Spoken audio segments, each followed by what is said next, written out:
పరిశుద్ధ గ్రంథమైన బైబిల్లోంచి ద్వితీయోపదేశ కాండము. మీ బైబిల్లో ఉందా? చాలామంది బైబిల్లో ద్వితీయోపదేశ కాండం లేదు, డ్యూటరానమీ ఉంటుంది, అదేనా పర్లేదు.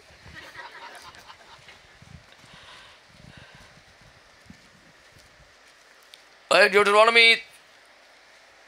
33rd chapter. Do you have that in Bible? 33వ అధ్యాయం మొదటి వచనం. ఎవరు చూడ, అక్కడ చూడ. సోదరులనే యేసుక్రీస్తు నామములో హల్లెలూయా. దైవజనుడైన మోషే మృతి నొందక మునుపు అతడు ఇశ్రాయేలీయులను దీవించిన విధము ఇది. దైవజనుడైన మోషే ఇశ్రాయేలీయులను దీవించిన విధము అనండి.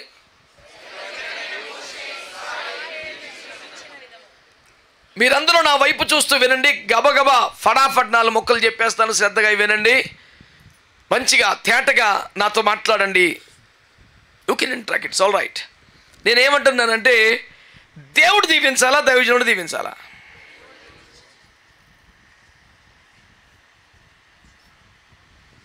భక్తులకు ప్రణామములు. మరి ఇక్కడ ఏమనుంది వాక్యంలో? రాజా ఏముంది వాక్యంలో? దైవజనుడైన మోషే ఇశ్రాయేలును దీవించిన విధము. మీరేం అట్లాంటిదేమో లేవు, దేవుడే దీవించాలంటున్నారు. మరి ఇప్పుడు ఈ అధ్యాయాన్ని మార్చి రాయండి కొంచెం. హోలీ బైబిల్లోకి ఎడిటోరియల్ బోట్లకు మిమ్మల్ని తీసుకుంటున్నాం. నేను సరళంగా అడిగిన ఈ ప్రశ్నకు మీరు గబుక్కుని చెప్పిన జవాబులో ఎక్కువ శాతం క్రైస్తవ హృదయ స్పందన అది. దేవుడు కదా దీవించాలి, దైవజనుడు దీవించమేమిటి? దీవించమని దైవజనుడు దేవుణ్ణి వేడుకోవాలంతే. He cannot bless us. How come? Only God himself has to bless his people, not the man of God. అనేది స్ట్రాంగ్గా ఉన్న ఫీలింగ్. ఇది పెద్ద పాపమేమి కాదు, అంత కరెక్ట్ కూడా కాదు. ఓకే, ఈ కన్ఫ్యూజన్ తొలగిపోవడానికి, ఈ అభిప్రాయము సరిచేయబడడానికి దేవుడు ఈ కూడికలోని ఉపదేశాన్ని ఏర్పాటు చేశాడు. కనుక దీన్ని శ్రద్ధాభక్తులు కలిగి పరిశోధనాత్మకంగా పరిశీలనగా మీరు వినాలి. ఎందుకంటే యోబు గ్రంథములో చెవి మాటలను పరీక్షించును అని ఉన్నది. చెవి మాటలు వినదు, పరీక్షిస్తుంది. హలో అనగానే హలో ఎవరో వెంటనే చెవి ఎగ్జామిన్ చేస్తుంది. అది ఎవరో అని 10 సార్లు వెనకలా తెలిసిన టక్మని మనకు కొన్ని దేవుని కృపలో దేవుడు ఇచ్చిన ఈ సూపర్ కంప్యూటర్ కొన్ని 100 వాయిస్లు గుర్తుంటుంది. ఇప్పుడు వచ్చింది ఏఐ గడిగుడ్డు, ఇవన్నీ రికగ్నైజేషన్లు పెద్ద సోది సొల్లు, కానీ దీనికి మించింది ఏముంది?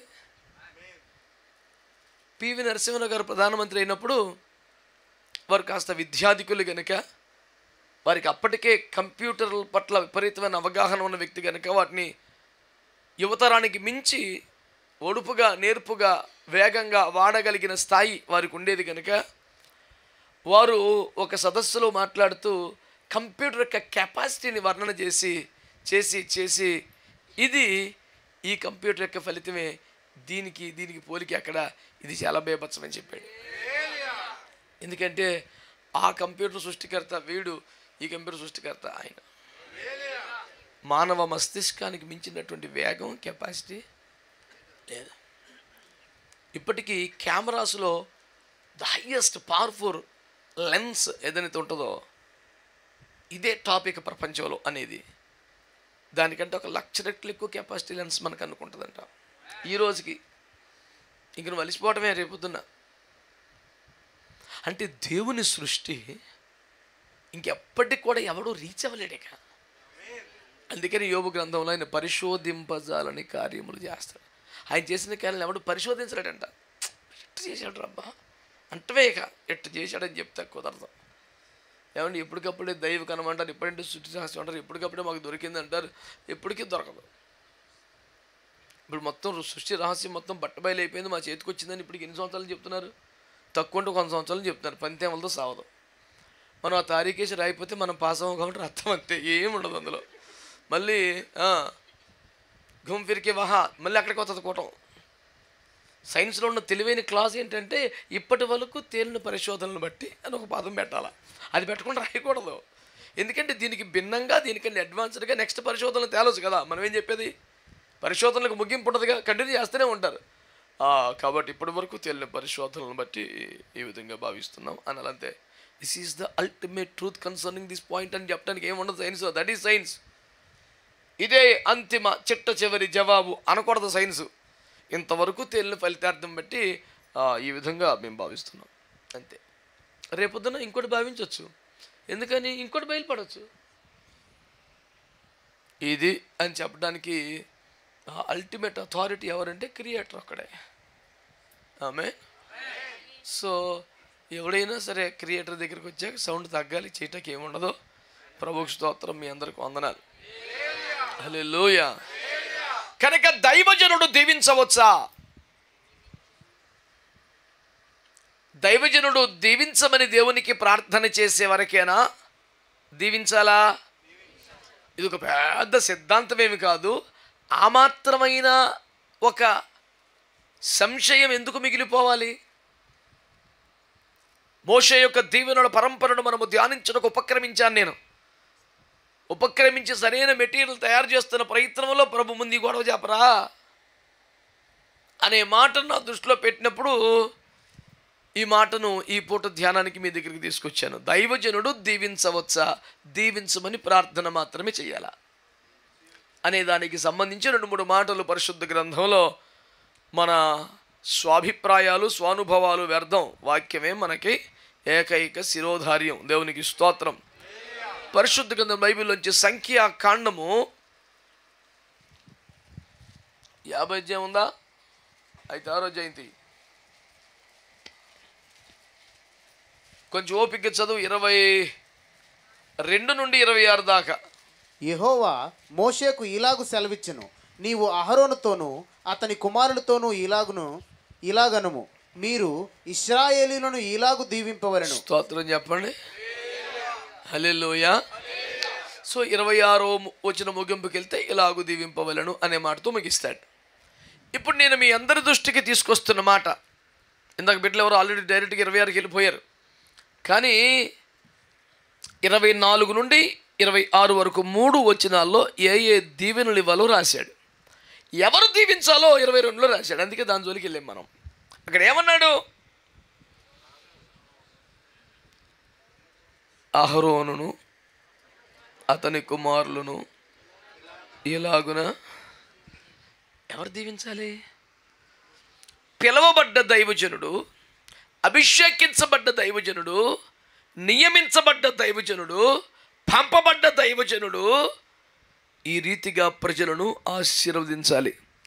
దైవజనుడిగా అవతరించిన వాడు, దైవజనుని అవతారం ఎత్తినోడు, దైవజనుడిగా తన్ను తాను స్వయం ప్రకటిత దైవజనుడు. వాళ్ళు కుప్పలు తెప్పలు ఉన్నారు భూమి మీద. నాయన నువ్వు ఎప్పుడు పిలువబడ్డావు? నేను ఎవరు పంపారు సేవకి?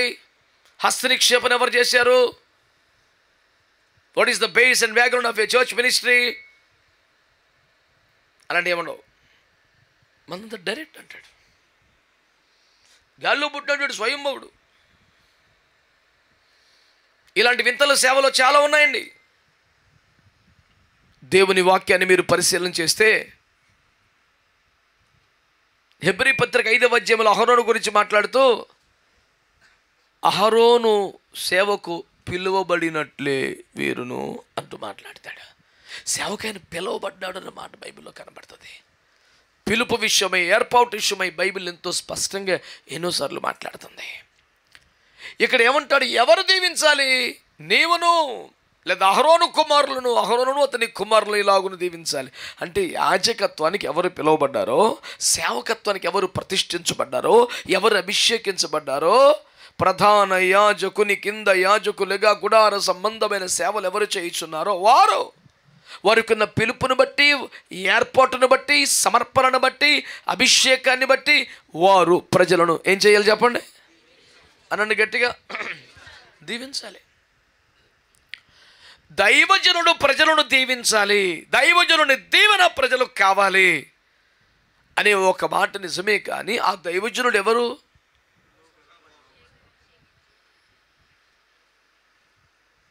అందుకని ఒక ప్రఖ్యాతమైన స్టేట్మెంట్ ఉంది. Bible colleges and seminars cannot produce men of god. They produce only theologians. Bible కళాశాలలో వేదాంత విద్యార్థులను, వేదాంత అధ్యాపకులను తయారు చేయగలదు, దైవజనులను కాదు. అసలు very fundamental rule of the theological studies not to prove he is God, but to give understanding and knowledge to find out God, to understand God. That's it.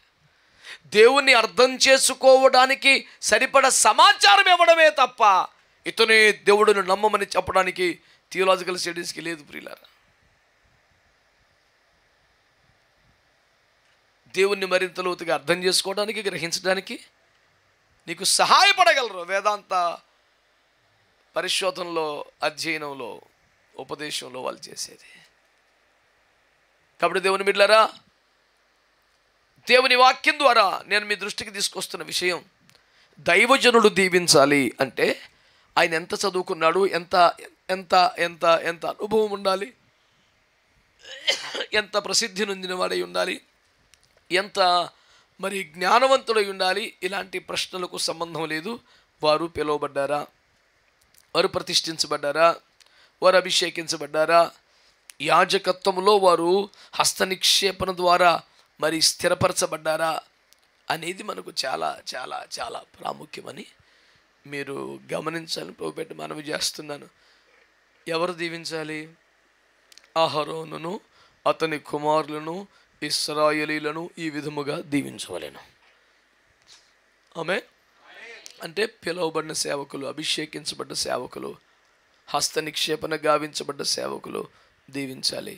ఎవరు పడితే వాళ్ళు దీవించకూడదు. అందుకనే ఆశీర్వాదం ఇచ్చేటప్పుడు కూడా ఎంత అనుభవం ఉన్నా, వాక్యములో సామర్థ్యం ఉన్నా, విరిచి వడ్డించగలిగిన స్థితిలోకి వచ్చిన గబుక్కున ఆ పరిచర్యలు అందరూ చేయకపోవడానికి కారణం ఈ పిలుపులో, ఏర్పాటులో ఉన్నవారు మాత్రమే దీవించాలి అనే వాక్యం ఉన్నది కనుక మిగతా 11 గోత్రాల వారు దీవెన పొందుకోవాలి, లేవీయులు దీవించాలి. ఎందుకు లేవీయులు దీవించాలి? వారు యెహోవా పక్షంగా నిలబడ్డవారు గనుక, వారు తమ్మును తాము యెహోవా కొరకు ప్రతిష్ఠించుకున్నవారు గనుక. మీలో యెహోవా పక్షంగా ఎవడు అంటే మిగతా 11 గోత్రాలు సైలెంట్గా ఉంటే వీళ్ళు మాత్రమే దేవుని పక్షంగా వచ్చి నిలిచినవారు గనుక. ఆమె కనుక దేవుని కొరకు ఎవరు లోకాన్ని వదులుకున్నారు, ఎవరు ప్రతిష్ఠించుకున్నారు, ఎవరు బంధాలు తెంచుకున్నారు, ఎవరు రోషపడ్డారు, ఎవరు పిలువబడ్డారు, ఎవరు అభిషేకించబడ్డారు, ఆ లేవీయుల క్వాలిటీ ఉన్నవాడు దీవించాలి ప్రజల్ని. వయసును బట్టి, పెద్దరికాన్ని బట్టి, చదువును బట్టి కాదని జ్ఞాపకం చేస్తున్నాను. యెహోవా పక్షం నిలబడ లేవీయువై నువ్వు ప్రతిష్ఠించుకున్నావా, సేవకు పిలువబడ్డావా, అభిషేకించబడ్డావా, హస్త నిక్షేపణ అయిందా, దాన్ని బట్టి. ఇక రెండో మాట మనం చూద్దాం. దేవునికి స్తోత్రం కలుగునుగాక. హల్లెలూయా. సమూయేలు మొదటి గ్రంథం 1వ అధ్యాయం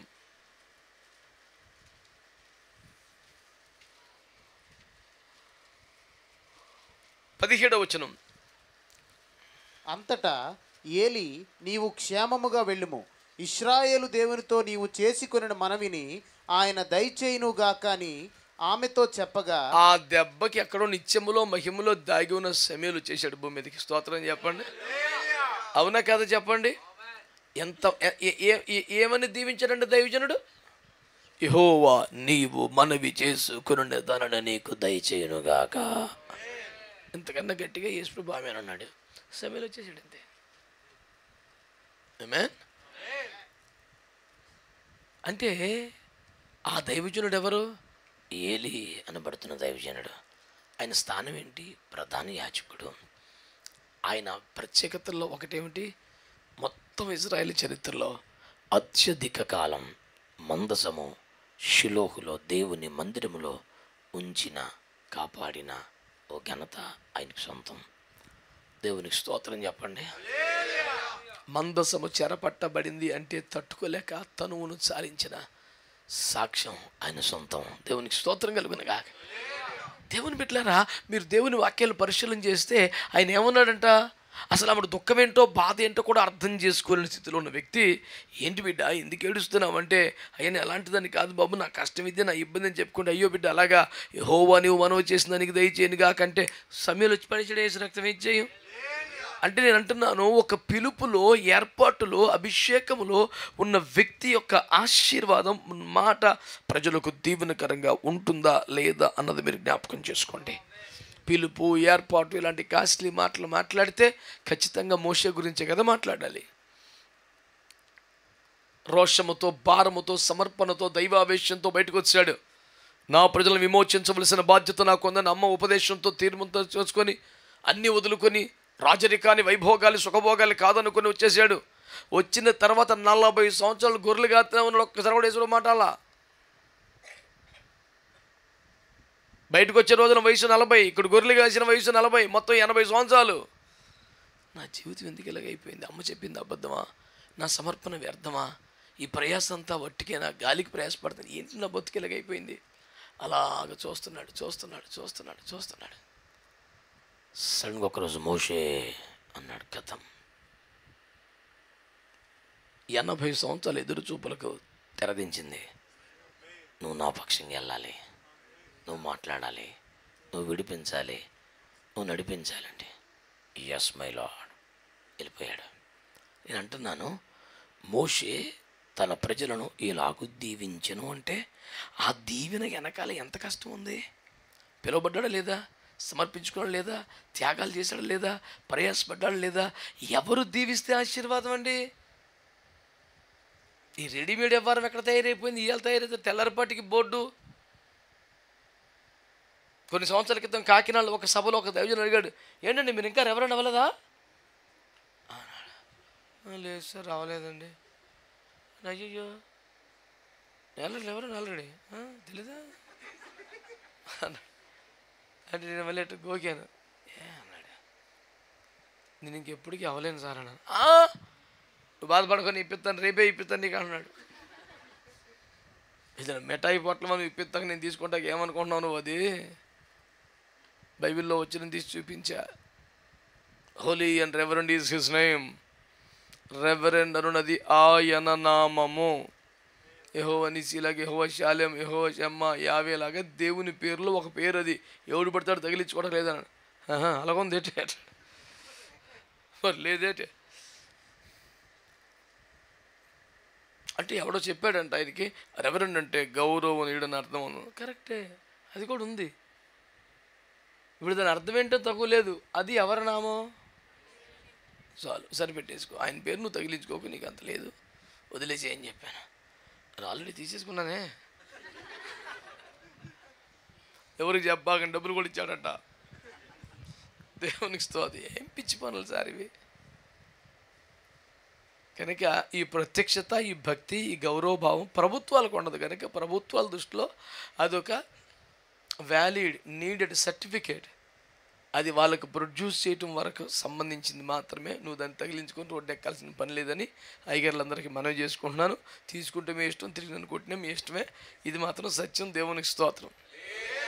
హల్లెలూయా. కనుక ఎవరు దీవించాలండి? ఏదో ఆశామాషి వ్యవహారం కాదుగా. చేతులైతే god bless you my dear child అంటే పెద్ద దానికి పెట్టుబడి ఏముంది? అర్హత ఏం కావాలి? ఎవడైనా పలికేచ్చా మొక్క. అది కంటదబట్టి చెప్పే డైలాగా, మన తండ్రి దేవుని ప్రేమయు అది పెద్ద విశేషం ఏముంది? సండే స్కూల్ పిల్లలు కంటతో పెట్టి అంతకని బీభత్సంగా చదివేస్తారు. ఇప్పుడు దానికి పెద్ద విషయం అదేనా? మంత్రమా, నామాక్షరమా, బీజాక్షరమా, వల్లి వేయటానికి ఏముంటుంది? అది పిలువబడి, ఏర్పరచబడి, అభిషేకించబడి, సమర్పణలో ఉండి, ప్రతిష్టలో ఉండి, కాపాడుకొని సాక్ష్యంతో ప్రజలకు దీవెనగా మారిన దైవజనుని యొక్క అభిషేక అనుభవ సారంగా మారాలి. అది ఎట్ట మాట్లాడేస్తావు? అదేనా మంత్రమా పలకడానికి? నువ్వు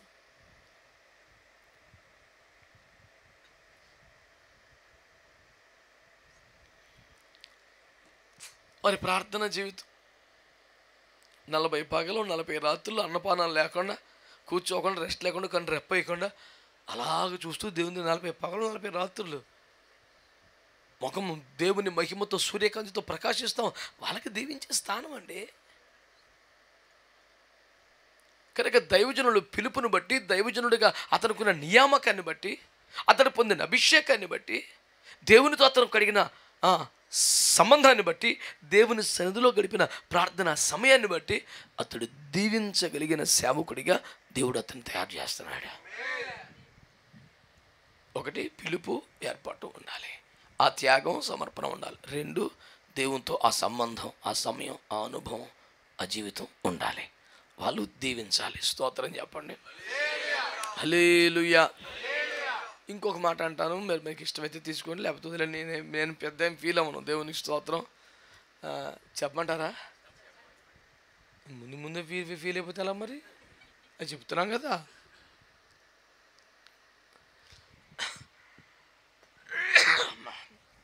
ఆ సేవకుడు పిలువబడ్డవాడై, సమర్పణ కలిగిన వాడై, త్యాగం చేసిన వాడై, రోషం కలిగిన వాడై, దేవుని పక్షంగా నిలిచిన వాడై ఉండాలి అని మొదటి వాళ్ళు చెప్పుకున్నాం.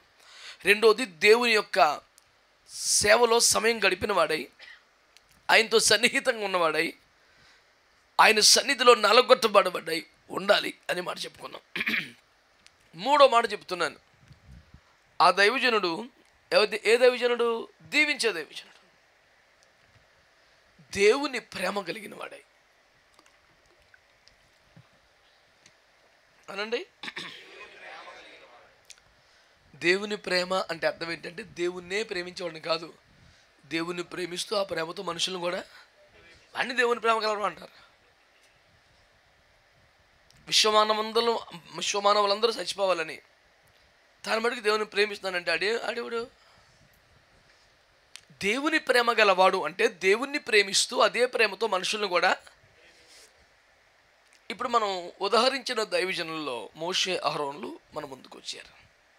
ఈ మోషే, అహరోనులు ఇద్దరిని చూడండి, వారు దేవుని ప్రేమ కలిగిన వారా కాదా? సంఖ్యాకాండంలో 14వ అధ్యాయంలో 12వ వాక్యం చదవండి. సంఖ్య 14:12. వారికి స్వాస్థ్యం ఇయ్యక తెగులు చేత వారిని హతము చేసి ఈ జనము కంటే మహాబలము గల గొప్ప జనమును నీ వలన పుట్టించేదనని మోషేతో. ఈ మాట ఎవరితో చెప్పారు? దేవుడు మోషే చెప్తున్నాడు, రాయ్ వీళ్ళతో నువ్వు చంపేత ఒక్క దెబ్బతో ఈ జనమును నాశనం చేసి నీ వలన గొప్ప బలమైన జనమును పుట్టించి వారికి దేశమును స్వాస్థ్యంగా ఇస్తానన్నాడు. ఎగిరి గంతే హల్లెలూయా ఆమేన్ ప్రైజ్ ది లార్డ్ అని కేకలు వేయాల్సిన మూమెంట్ అది. ఎందుకని? మోషేది ఏ గోత్రం?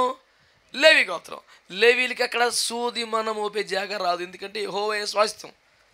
ఇతను కష్టపడ్డా, నడిపించిన, ప్రయాసపడ్డా, ఇతను నడిపించిన ప్రజలకు స్వాస్థ్యాలు వస్తాయి, కానీ మోషేకి రాదు. 80 సంవత్సరాలు కష్టపడితే సూది మనం మోపే జాగా రాదు. యెహోవా స్వాస్థ్యం. గుడారం చుట్టూ పాకలేసుకొని ఉండండి మీరు. లేవీలో పాలెం దానికి పేరు. ఇంకెక్కువ ఆశపడబాకండి అంతే. మీకు యెహోవా స్వాస్థ్యం, మీకు స్వాస్థ్యం లేదు అన్నాడు. దేశం వీళ్ళు పంచిపెట్టాలి, అవసరమైతే వీళ్ళు తీసుకోవడానికి లేదు. అలాంటి స్థితిలో ఉన్న వ్యక్తి దగ్గరికి వచ్చి వీళ్ళందరినీ జావగొట్టేసి నీ వలన ఒక జనమును పుట్టించి వాళ్ళకి ఇచ్చేస్తాను దేశం అంతా అన్నాడు. అప్పుడు ఏమనాలి?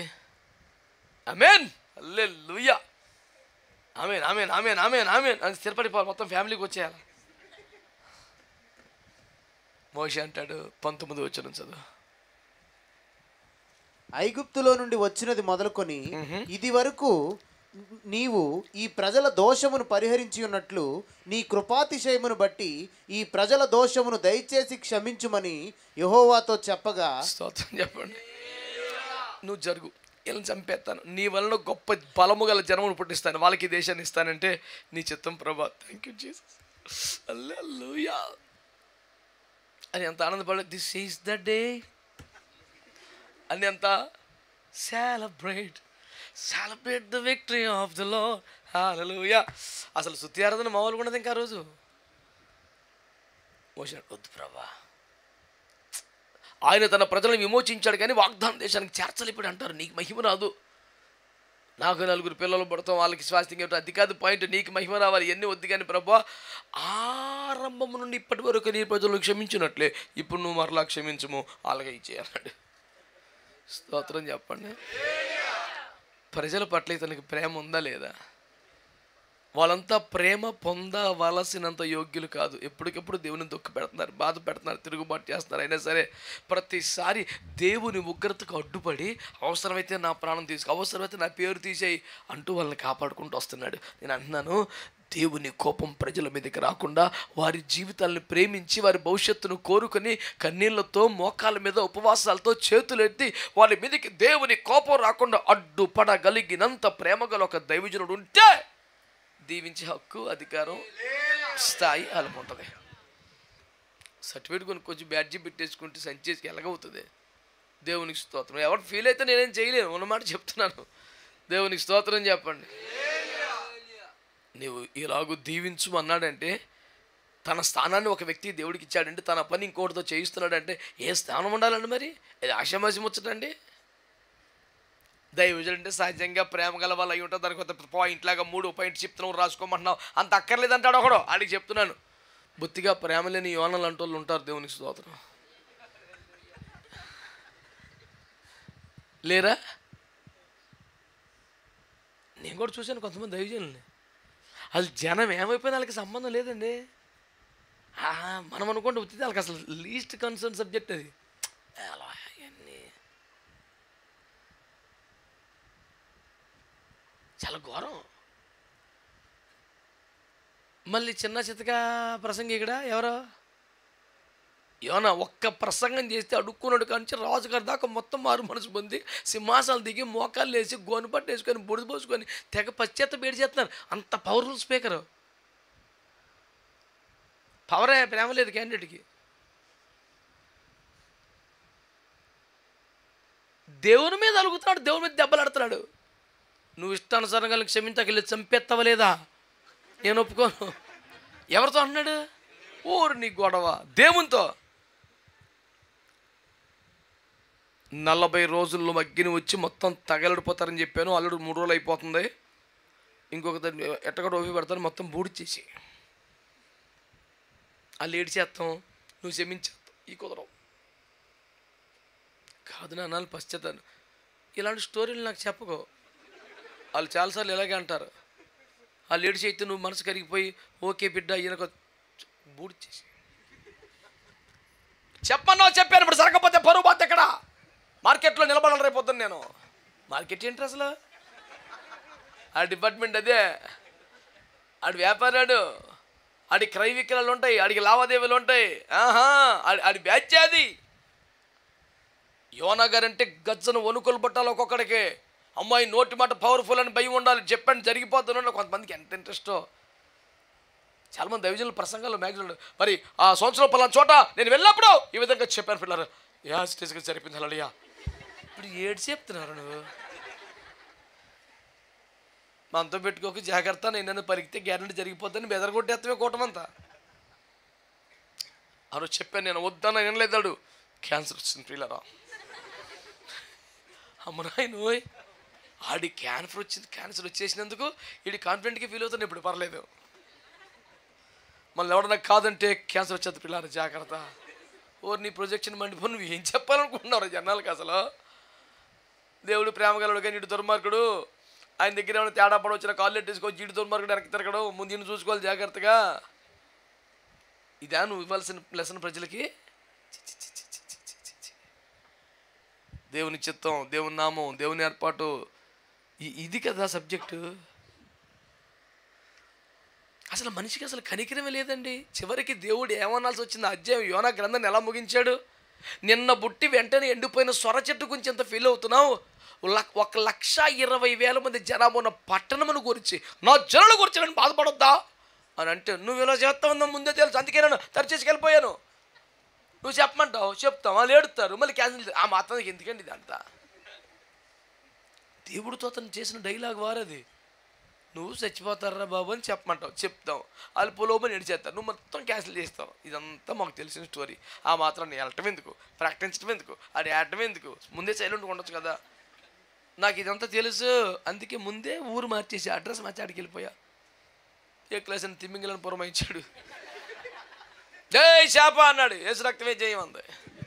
మా పాస్ గారు ఒకటి అడ్రస్ మార్చాడు, అని తీసుకెళ్ళి అడ్రస్లో వదిలిపెట్టమని చెప్పాడు. అది తీసుకొచ్చి అడ్రస్లో వదిలేసింది. తీసుకెళ్ళి కక్కెత్తో చూస్తే నేనే అప్పా ఇక్కడికి వచ్చానా. ఆ ఊరు వెళ్తామన్నాడికి ఇష్టం లేదు. నేను చెప్పినా నువ్వు చెయ్యవు, ఎందుకు? వాళ్ళు ఏడుతారు, నువ్వు మార్చేస్తావు. ఇవన్నీ మాకు చిన్నప్పుడు నుంచి చూస్తున్నామండి. హెచ్చరిక చేయటం, వాళ్ళు పశ్చాత్తపడటం, నువ్వు వెంటనే అయ్యో నా ప్రజలారా అని మార్చేయటం. ఇవన్నీ స్టోరీలు మీ వినిచేరాకు వచ్చింది. నేను వెళ్ళను, నేను చెప్పను. చెప్తావో లేదు అన్నాడు. కక్కి చెప్పించాడు. చెప్పి అప్పటి నుంచి మంచి 3 రోజులు స్థానం లేదేమో సిరా కొన్నాడు. మరి ఎలాగ చేపలు స్నానం చేసాడా? ఏమో స్నానం చేయనోడికి తెలుసు ఆ బాధలు, మనకేం తెలుసు. దేవుని స్తోత్రం కలుగునుగా. ఎప్పటికప్పుడు స్నానం చేసేవాడికి ఈ బాధలు తెలియదండి. కొన్ని మూడు రోజులకు ఒకసారి చేసేవాడు ఎవడ ఉన్నాడు అనుకో, వాడు కొద్దిగా అర్థం అవుద్ది ఆ పెయిన్ ఎలాగుంటుందో. ఎవరున్నారా? ఎప్పటికప్పుడు స్నానం చేసేవాడికి ఆ పెయిన్ అర్థం అవుతుందండి. యోనా అనుభవాలు నీకు తెలియాలంటే ఒక 3 రోజులు మానేయి. చాలామంది ఆమెనంటున్నారు. అంటే ఇంత గొప్ప దైవజనుడు మాటతో ఇంత రాజులను పశ్చాత్తాపం నడిపించే శక్తివంతమైన వాక్కు కలిగిన దైవజనుడు నశించిపోతున్న ఆత్మల పట్ల ఇంత ప్రేమ లేనిగా ఉంటే ఆశ్చర్యం. చాలామంది గొప్ప ప్రసంగికులు, చాలామంది పవర్ఫుల్, చాలామంది super, gifted, anointed, talented, but they are not filled with God's love towards people. వాళ్ళు చాలా అభిషేకము, శక్తి, తలాంతులు కలిగిన దైవజనులే, కానీ ప్రజల పట్ల దేవుని ప్రేమతో నిండిపోయిన వారు కాదు. ప్రజల కోసం కన్నీరు గార్చేవారు కాదు. దేవుని పక్షంగా మూలుగులేవారు కాదు. దేవుని ఏర్పాట్లకు వాళ్ళు రావాలని అంగలార్పు వారి జీవితంలో లేదు. నేను అంటున్నాను, మళ్ళీ పిలువబడ్డ వాళ్ళు, ఏర్పాట్లో ఉన్నవారు, రోషం కలిగిన వారు, త్యాగం చేసేవాళ్ళు అనేది మొదటి క్వాలిటీ. 2 దేవునితో వాళ్ళు గడిపిన సమయం, దేవునితో వాళ్ళకు ఉన్న సంబంధం, అనుభవం, ఇది 2వ పాయింట్. 3 దేవుని ప్రేమ కలిగిన వాళ్ళు దీవించడానికి అర్హులని చెప్తున్నాను నేను. దేవునికి స్తోత్రం కలుగునగా. ఉదాహరణకి చూడండి, ఆయన పేరండి యెషయా అనే దైవజనుడు రాజుల మొదటి గ్రంథం 18వ అధ్యాయంలో అగ్ని కురిపించి బలిపీఠం ముందు దహించి, పశువు దహించబడి కట్టెలు బూడిదైపోయి, రాళ్ళు పిండైపోయి, నీళ్లు కూడా ఆరిపోయి, అగ్ని మాత్రమే భగభగ మండుతుండగా, యెహోవా దేవుడని జనందరూ కేకలు వేస్తుండగా, కత్తివాత శత్రువులందరినీ చంపేసిన తర్వాత, ఇంత వీర విజయము తర్వాత ఆయన చేసిన పని ఏంటి తెలుసా? కృతజ్ఞత కూటం పెట్టుకోవాలా. మళ్ళీ కర్మేలు కొండ మీదకి వెళ్ళి తల మోకాల మధ్యలో ఏడుస్తున్నాడు. ఎందుకని బాయ్ అంటే, మరి జనులు యెహోవా దేవుడు కాదా అన్నారని, మరి ఆకాశాలు మూసేయమన్నాను, కరువు రప్పినప్పుడు మాట్లాడినారన్నాను, నువ్వు మూసేసావు, కరెక్టే చేసావు, ఇప్పుడు ఒప్పేసుకున్నారుగా, ప్లీజ్ వర్షం పంపించవా, కరువు తీసేవా అని మరి ఏడుపు మొదలెట్టాడు. 3 రోజులకు 3 సంవత్సరాలుగా అల్లాడిపోతున్నారు. ప్రభా ప్లీజ్ అయ్యా, ఒప్పుకున్నారుగా, ఇంకా అటు చేయబాకు, వర్షం పంపించు. మోపైన వర్షపు ధ్వని వచ్చి అరచేంత మేఘం ఆకాశంకి ఎక్కేదాకా మోకాల దగ్గట్లా 4 చంపేంత బేకరి యుద్ధం చేసి చుక్క నీళ్ళు దాక్కుండా తలను మోకాళ్ళ మధ్యలో పెట్టుకుని ప్రసవ వేదన పడుతూ ప్రార్థన చేస్తున్నాడు. ప్రజలు ఒప్పుకున్నారుగా, క్షమించేయి, ఇక వర్షం పంపించు, కరువు తీర్చేయి, కరువు తీర్చేయి, కరువు తీర్చేయి. వర్షము స్టార్ట్ అయ్యే వరకు ఏడుస్తూనే ఉన్నాడు దైవజనుడు. తాను ఒక చుక్క నీళ్లు తాకటం ముఖ్యం కాదు, ప్రజలు కరువు తీర వర్షం రావటం ముఖ్యం. ఎవరండి ప్రేమగల దైవజనులు దీవించడానికి అర్హులు అంటున్నాను నేను, ఎవడు పడతాడు కాదు. ఫస్ట్ ఏం చెప్పాను? పిలుపు, ఏర్పాటు. 2 ఆ అనుభవం, ప్రార్థన సమయం, దేవునితో గడిపిన జీవితం. 3 దేవుని ప్రేమ కలిగిన వారు, వాళ్ళు దీవించడానికి. లేవీయులు ఇశ్రాయేలును ఈ విధంగా దీవించాలి. ఆమేన్, హల్లెలూయా. దైవజనుడికే ఒక దీవెన స్థానం ఉంటుందని మత్తయి సువార్తలో 10వ అధ్యాయం 40-41 వచనంలో యేసుప్రభువారు ఏమన్నారు? ఎవడైనా ప్రవక్తను చేర్చుకుంటే, గ్లాసులు చల్లనీళ్ళు ఇస్తే, వాడు ప్రవక్త ఫలము పోగొట్టుకోడు. అక్కడ పట్టుకోవాల్సిన పదం ప్రవక్త ఫలం. There is a fruit for a man of God. If he visits, if he comes, if he says something, it will happen. ప్రవక్త ఫలం అనేది ఉంటుంది. ఎవడైనా దైవజనుడు చేర్చుకొని వాడి గ్లాసుడి ఫలం. అక్కడ చన్నీళ్ళని ఉంది. ఇక్కడ ఈస్ట్ గోదావరిలో ఒక దైవజనురాలు, ఒక తల్లి గారు, మంచి విశ్వాసి ముసలమ్మ ఉంది. శీతాకాలంలో -డిగ్రీస్ టెంపరేచర్లో అవి ఇంటికి వెళ్ళిన ఫ్రిడ్జ్లో నీళ్ళు ఎత్తుంది. అమ్మ చలిగా ఉంది తల్లి, గొంతు పట్టేస్తుంది, అమ్మ వద్దు మామూలు నీళ్ళేమంటే, లేదు నాయన నువ్వు దండం పెడతాను తాగంటది. ఒక దైవజనుడు ఇసిపోయి, తప్ప శీతాకాలం మెట్లు వస్తుంది, కావున చల్లి ఫ్రిడ్జ్లో నీళ్ళు ఎత్తావేంటి, చెప్తే అర్థం చేసుకోండి, గొంతులు పోతున్నాయి, పేన మీదకి వస్తుందంటే, పర్లేదు దైవ సేవకుడా మాత్రం ఓర్చుకోవాలి తాగంటుంది. తల్లి ఏంటంటే, అప్పుడు ఆ తల్లి చెప్పిన మర్మం ఏంటంటే, గ్లాసుడు చల్లనీళ్ళు ఇచ్చేవాడు ప్రతిఫలం. చల్లనీళ్ళు ఇమ్మని దేవుడు, నీ మామూలు నార్మల్ వాటర్ మనం ఎక్కడ ఉంది రెఫరెన్స్ చూపించండి. నేను ఎక్కడ చూపించేది రెఫరెన్స్?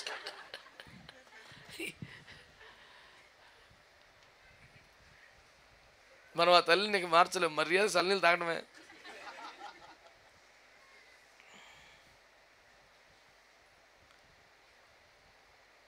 ప్రియులారా, దైవజనుని ఫలం, ప్రవక్త ఫలం అంటే, ఒక దైవజనుడు అడుగు పెడితే కొర్రెలు ఎదనడిగా నువ్వు వచ్చినది మంచిది. ఒక ఇంటికి కానీ పట్టణానికి కానీ దైవజనులు రావడం మంచిది, అడుగు పెట్టడం ఆశీర్వాదకరం. వారికి ఏదన్నా ఒక గ్లాసు నీళ్ళు ఇస్తే, ఉపకారం చేస్తే, పరిచయం చేస్తే అది నీకు దీవెన. ఇచ్చుడనే సబ్జెక్ట్ మనం పెద్దగా బోధించాం కాబట్టి మనకున్న సమర్పణ బట్టి, ఇబ్బందిని బట్టి, కానీ బైబిల్ ఎన్ని వచనాలు ఉంటాయి దాని మీద. అంచేత ప్రియులారా, మీరే ధ్యానం చేసుకోండి, చదువుకోండి. నేను చెప్పే సువార్త మాత్రం దైవజనుడు ఒక ఫలం కలిగిన వాడు, తనతో ఒక ఆశీర్వాదం ఉంటుంది. గ్లాసు నీళ్ళు ఇచ్చిన నీకేదో వస్తుంది, చిన్న పరిచయం చేసిన నీకేదో వస్తుంది. దైవజనుడి దీవెన నిశ్చయంగా దేవుని ఏర్పాటే, దేవుని చిత్తమే, దేవుని కార్యమే. కనుక ఎవరు పడితే వాళ్ళు ఎక్కడ పడితే అక్కడ ఏదోటి పలికితే మనకేమీ రాదు.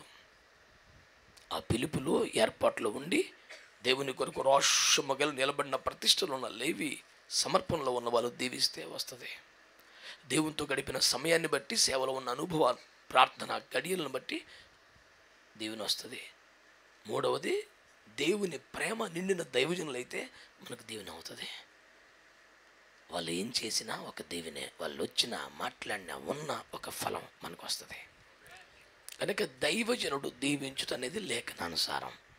దైవజను నోటి ద్వారా కొన్ని దీవెనలు దేవుడు ఏర్పాటు చేశాడు. దైవజనుడు రాక ద్వారా కొన్ని దీవెనలు ఏర్పాటు చేశాడు. దైవజనుడికి ఇచ్చుట ద్వారా కొన్ని దీవెనలు ఏర్పాటు చేశాడు. ఇవన్నీ గమనించండి. దేవుని కృప వలన దైవజనుని దీవెనలు కూడా పొందండి. May God bless you all.